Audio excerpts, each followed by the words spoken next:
శ్రీరామ శ్రీమాత్రే నమ. వందే శంభుం ఉమాపతం సురవరం, వందే జగత్కారణం, వందే పన్నగభూషణం మృగధరం, వందే పశూనాం పతిం, వందే సూర్య శశాంక వందినం, వందే ముకుంద ప్రియం, వందే భక్తజనాశ్రయం చ వరదం, వందే శివం శంకరం. ఆదిత్యాయ చ సోమాయ మంగళాయ బుధాయ చ గురుశుక్ర శనిభ్యశ్చ రాహవే కేతవే నమ. శ్రీ గురుభ్యో నమ. ప్రేక్షక మహాశయులందరికీ కూడా నా హృదయపూర్వకమైనటువంటి శుభాభినందనాలు. నా పేరు ఇప్పిరి నరసింహ శర్మ. గతంలో మీకు అనేక రకాల వీడియోల ద్వారా నేను మీకు సుపరిచితుండే. అయితే మన సమాజంలో హిందూ సాంప్రదాయంలో చాలా ముఖ్యమైనటువంటి పండుగలు ఉన్నాయి. అయితే ఆ ముఖ్యమైన పండుగలన్నీ కూడా తెలుగు సాంప్రదాయంలో పల్లెల్లో చాలా బాగా జరుగుతాయి, పట్టణాల్లో ఇంకా కొంత కొరవడింది అని చెప్పచ్చు. ఎందుకంటే ప్రతి తిథి కూడా ఒక పండగ కిందే మన తెలుగు సాంప్రదాయంలో ఉన్నది. పాఠ్యమి సంవత్సరాది పాఠ్యమి, విద్య భాను విద్య, తదియ అక్షతదియ, చవితి వినాయక చవితి, పంచమి ఋషి పంచమి, షష్ఠి సుబ్బారాయుడు షష్ఠి, సప్తమి రథసప్తమి, అష్టమి కృష్ణాష్టమి, నవమి శ్రీరామనవమి, దశమి విజయదశమి, ఏకాదశి భీష్మ ఏకాదశి, ద్వాదశి క్షీరాబ్ది ద్వాదశి, త్రయోదశి శ్రీ త్రయోదశి, చతుర్దశి నరక చతుర్దశి, పౌర్ణిమ గౌరీ పూర్ణిమ లేక అమావాస్య దీపావళి అమావాస్య అనేటువంటి పండుగలు మనకు చాలా ప్రధానమైనటువంటి పండుగలు ప్రతిరోజు కూడా ఉన్నాయి. దీని ద్వారా పండుగల ద్వారా మన సాంస్కృతిక సాంప్రదాయాలన్నీ కూడా శుచిర్భూతమైనటువంటి వాతావరణంలో జరుపుకుంటూ వస్తుంటుంటాం. దానివల్ల ఆహ్లాదకరమైన వాతావరణం కలగడమే కాకుండా సంపూర్ణమైన ఆరోగ్యం మనకు చేకూరుతుంది. కాబట్టి పెద్దలు ఒక్కొక్క తిథికి కూడా ఒక్కొక్క పండుగగా నిర్ణయించి మనకి సంవత్సరంలో ఆనందంగా ఉండడానికి ఎన్నో రకాలుగా మనకి తోడ్పడ్డారు. అయితే ముఖ్యమైనది చెప్పాలంటే జనవరి మాసంలో వచ్చేటువంటిది భోగి, సంక్రాంతి, కనుమ. ఈ మూడు పండుగలకి చాలా ప్రాశస్త్యం ఉంది. భోగి పండుగ అంటే చిన్నపిల్లల పండుగ. ఎంత ఉత్సాహంగా జరుపుకుంటారనేది పల్లె వాతావరణంలో బాగా తెలుస్తుంది. పట్టణాల్లో కూడా ఈ సాంప్రదాయాన్ని విస్మరించకుండా వాళ్ళ ఇంటి ముందు కూడా ఈ భోగి మంటలు అనేవి ఏర్పాటు చేసి ఆ పండుగ దిగ్విజయంగా జరుపుకుంటున్నట్టు మనకి తెలుసు. అయితే పల్లెల్లో ఉన్న అందాలు ఏంటంటే పంట చేతికొచ్చిన తర్వాత అందరూ కూడా సుభిక్షంగా చాలా సంతోషాలతో ఉంటారు. భోగి పండుగ ఎప్పుడు వస్తుందని చూస్తారు. చిన్నపిల్లలు అయితే ఆవు పేడని సేకరించి దాంతో పిడకలు తయారు చేసి దాన్ని మాలగా తయారు చేసి ఎండబెట్టి ఉంచుకుంటారు. అయితే భోగి నాడు ప్రతి ఇంట్లోని కూడా చేదు తింటారు. ఉదయాన్నే చేదు తింటారు, ఆముదం తాగుతారు. దానివల్ల ఉదర సంబంధ రుగ్మతలన్నీ కూడా పోతాయి, కడుపు జలగడిగేస్తుంది. ఆ ప్రకారంగా వాళ్ళు సంపూర్ణ ఆరోగ్యంగా ఉండి సాయంకాలం చేసేటువంటి పిండి వంటలు ఎన్ని తిన్నప్పటికీ కూడా వాళ్ళకి ఏమీ చేయకుండా ఉండేటట్టుగా ఈ సాంప్రదాయం కూడా పెట్టవలసి వచ్చింది. తర్వాత భోగి పండుగ నాడు ఏంటంటే ప్రతి వీధి కూడా చెత్తారాలు లేకుండా అన్నీ కలిపి శుభ్రంగా ఊడ్చి ఆ చెత్తనంతా కలిపి ఊరి పొలిమేర దగ్గర పెద్ద కుప్పగా వేస్తారు. తర్వాత అనేక రకాల చెట్ల తాలూకు కొమ్మలు, అనేక రకాల కర్రల్ని అందులో వేసి తెల్లవారుజామున 4 గంటలకే లేచి ఆ భోగి మంట వేస్తారు. ఆ భోగి మంట వేస్తే ఈ పిల్లలు కూడా ఈ పిడకలన్నీ కూడా వేసి చుట్టూ గెంతి ఆటలాడుకుంటూ చాలా సంతోషంగా గడుపుతారు.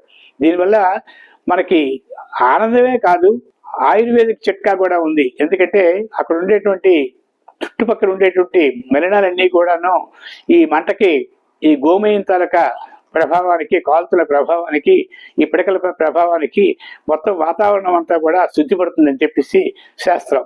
భోగి పండుగ చాలా ప్రాశస్త్యం. సాయంకాలం అయ్యేసరికి పిల్లల్ని, చిన్న చంటి పిల్లల్ని, 3 ఏళ్ల పిల్లల్ని ఒక రేగుపళ్ళు, చిల్లర డబ్బులు తీసుకొచ్చి ముత్తైదులు అందరూ కలిసి ఆటపాటలతో చాలా బాగా అక్కడ బొమ్మల కొలువుగా ఏర్పాటు చేసి అక్కడేమో ఆ పిల్లవాడిని కూర్చోపెట్టి తర్వాత వారి మీద ఈ రేగుపళ్ళు, ఈ చిల్లర నాణ్యాలు వేసి ఆయుర్వేద కలుగు చేయాలని చెప్పేసి భగవంతుని ప్రార్థిస్తారు. కాబట్టి ఇది గొప్ప సాంప్రదాయం, అదంతా కలకల్లాడుతూ ఉంటుంది. అయితే పట్టణాల్లో కూడా ఈ వాతావరణం కొంచెం కొరవడిందనే మనం చెప్పచ్చు. అది భోగి పండుగ తాలూకా ప్రాశస్త్యం. భోగి పండుగ నాడు అన్ని రకాల పిండి వంటలు చేసుకొని అందరూ ఆటలాడుకున్న వాళ్ళు, తర్వాత సంతోషకరమైన వాతావరణంలో వెలిగిన వాళ్ళు, సినిమాలు చూసిన వాళ్ళు అనేక రకాలుగా కూడా భోగి పండుగ అంతా ఆహ్లాదకరంగా జరుపుకుంటారు. తర్వాత వచ్చేది మకర సంక్రాంతి. మకర సంక్రాంతి అనేసరికి మనకి దక్షిణాయనం, ఉత్తరాయణం 2 ఆయనాలు ఉంటాయి. అయితే 2 ఆయనాలంటే ప్రతి నెల కూడా మేషంలో రవి ప్రవేశిస్తే మేష సంక్రమణం, వృషభంలో ప్రవేశిస్తే వృషభ సంక్రమణం, అలాగే మీనం వరకు కూడా ఉండేటువంటి 12 సంక్రమణాలు ఉంటాయి.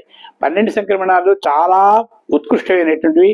కోటి సూర్యగ్రహణాల్లో జపం చేస్తే ఎంత పుణ్యమో ఈ సంక్రమణం రోజున మనం ఆధ్యాత్మిక తత్వంతో ఉండి విష్ణు సహస్రనామ పారాయణ కానీ, శివ సహస్రనామ పారాయణ కానీ, శివాభిషేకం కానీ, విష్ణు ఆరాధన కానీ చేసినట్లయితే వాళ్ళకి చాలా ఉత్కృష్టమైనటువంటి జీవితం వస్తుంది. తర్వాత అంత్యాన్ని మోక్షం కలుగుతుందని చెప్పేసి కూడా శాస్త్ర ప్రవర్తన ఉంది. ఈ ప్రకారంగా మకర సంక్రాంతికి చాలా పుణ్యప్రదమైనటువంటి మకర సంక్రాంతి పుణ్య రోజు. ఆ రోజున వైకుంఠ ద్వారం తెలుసుకుంటుంది. ఆ రోజున ఎవరైనా సరే కొంచెం అనారోగ్యంతో ఉండి నానా రకాలుగా ఇబ్బందులు పడి అవేళ వాళ్ళు శివ సాహిత్యం పొందినట్లయితే సాక్షాత్ విష్ణు సాహిత్యంకే వెళ్తారని చెప్పేసి కూడా శాస్త్రం ఉంటుంది. ఆ రోజు చనిపోయిన వారికి మోక్ష ద్వారం తెలుసుకుంటుందని కూడా పెద్దలు అంటుంటారు. అయితే ఇది పక్కన పెడితే మకర సంక్రాంతి నాడు చాలా గొప్ప రోజు. ఆ రోజున సాధ్యమైనంత వరకు కూడా శుచిర్భూతమైనటువంటి వస్త్రాలతో స్నాన సంధ్యావందనాలకి ముగించుకొని శుచిర్భూతమైన వస్త్రాలు తీసుకుని అల్పాహారం కూడా సాత్విక ఆహారం తీసుకుని ఆ ప్రకారంగా కూడా పూజా పురస్కారాలు చేసుకుని ఈ సంక్రాంతి పర్వదినాన్ని పిండి వంటలతో గడిపి ఆనందంగా ఉంటారు. సాయంకాలం వేసేసరికి దుచ్చుని కొమ్మని తీసుకొచ్చి ఒక గొబ్బెమ్మలా తయారు చేసి ఆరు బయట రంగవల్లులు వేసి వేడ నీళ్ళతో కల్లాపి చల్లి అక్కడ రంగవల్లులు వేసి దాని మీద ఒక పీట వేసి అక్కడ గొబ్బెమ్మని పెట్టి అక్కడ పంచాంగాది పుస్తకాలు, పిల్లలు చదువుకున్న పుస్తకాలు పెట్టి ఆ చుట్టూ కూడా స్త్రీలు నాట్యం చేస్తూ ఆ స్వామిని పరమేశ్వరుని ఈ శుభప్రదంగా సంక్రాంతి నుంచి మళ్ళీ సంక్రాంతి వరకు కూడా ఒక ఆయురారోగ్య భాగ్యాలు ప్రసాదించమని చెప్పి కోరుతూ చక్కగా పాటలు పాడుతూ ఆనందంగా గడుపుతారు.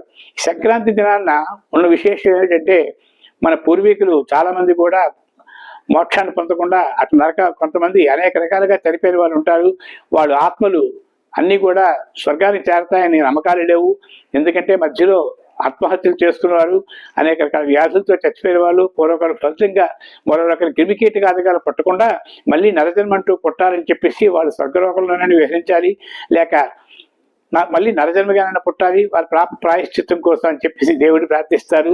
అటువంటి పితృదేవతలకి మనం తలుచుకుని ఆ రోజున పిండ ప్రదానాలు చేసుకుంటే అర్ఘ్యపాద్యాది తర్పణాలను చేస్తూ వాళ్ళకి మోక్షాన్ని కలిగించాలని చెప్పేసి కొంతమంది పెద్దవాళ్ళు అవేళ మకర సంక్రాంతి రోజున ఒక భోజి రూపంలో ఒక పళ్ళెల్లో బియ్యం వేసి అందులో కూరగాయలు, పెసరపప్పు, కందిపప్పు వంటి పప్పు దినుసులు, అనేక రకాల పప్పు దినుసులు పెట్టి దక్షిణ తాంబూలాలను పెట్టి ఒక బ్రాహ్మణుని తీసుకొచ్చి అతనికి పాద ప్రక్షాళన చేసి ఈ స్వయంపాక రూపంలో స్వామి ఈ రోజున మా పెద్దవాళ్ళని తలుచుకుంటూ మీ బియ్యం ఇస్తున్నాం, మీ దయచేసి మీరు వండుకొని హాయిగా భోజనం చేయండి అని చెప్పేసి మనం తృప్తిగా చెప్పి ఆ ప్రకారంగా వాళ్ళ పాదాలకు నమస్కారం చేసి అవి అందించడంలో కూడా చాలా మంది నిమగ్నమై ఉంటారు.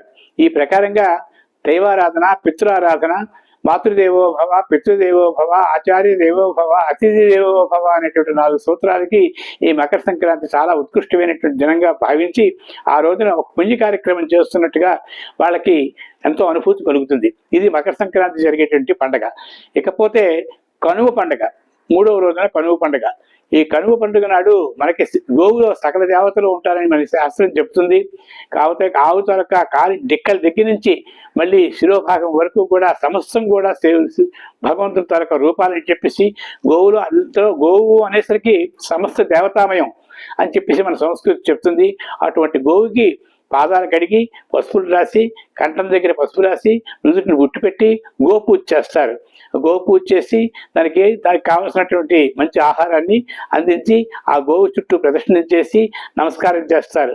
ఇది కనుమ పండుగ, గోవు తోలక పూజ కార్యక్రమం చేసేటువంటి ఒక పండగ.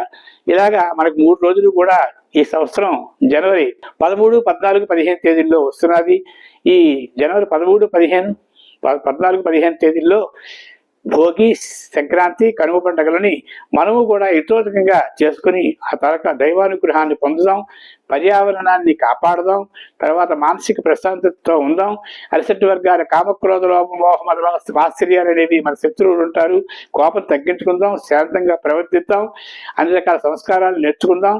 ఈ పండగకి మంచి విశేషం ఉంది కాబట్టి ఇవన్నీ కూడా ఈ సంవత్సరం మనం అందరం కూడా హాయిగా జీవించాలనే సంకల్పంతో పెట్టినటువంటి ఈ ఆచారాన్ని మనము కూడా పాటించి తప్పనిసరిగా ఆ పరమేశ్వరుని తాలూకది, నారాయణుని తాలూకది అనుగ్రహాన్ని మనం పొందుతాం. అదే కాకుండా గంగిరెద్దులు తిరుగుతాయి, అయ్యవాళ్ళు వస్తారు, వాళ్ళు పాటలు పాడుకుంటూ వస్తారు. వాళ్ళకి కూడా మనం హితోధికంగా మనకు ఉండేటువంటి శక్తి సామర్థ్యాలని అనుసరించి వాళ్ళకి ఒక బట్టలు కానీ, నూతన వస్త్రాలు కానీ, బియ్యం కానీ వేసి ఆ పిల్లల్ని అక్కడ తీసుకుని వెళ్ళి వాళ్ళ పాటలు కూడా, వాళ్ళ సంస్కృతి సాంప్రదాయాలు కూడా పిల్లలకి నేర్పి ఈ ప్రకారంగా మనం ఈ పండుగ రోజున ఆనందంగా గడుపుదాం. అందరికీ సర్వేజన సుఖలోభవంతు. భోగి, సంక్రాంతి, కనుమ పండుగల్ని మనం ఈ సంవత్సరం ఆనందదాయకంగా చక్కగా అనుభవిద్దాం. అందరికీ పరమేశ్వరుని తాలూకా అనుగ్రహం, నారాయణుడి తాలూకా అనుగ్రహం కలగాలని కోరుకుంటూ ఈ పండుగ ప్రశస్తాన్ని మీరందరూ కూడా పిల్లలకు కూడా నేర్పాలని భావిస్తూ సెలవు తీర్చుకుంటున్న మీ ఇప్పుడు నరసింహ శర్మ.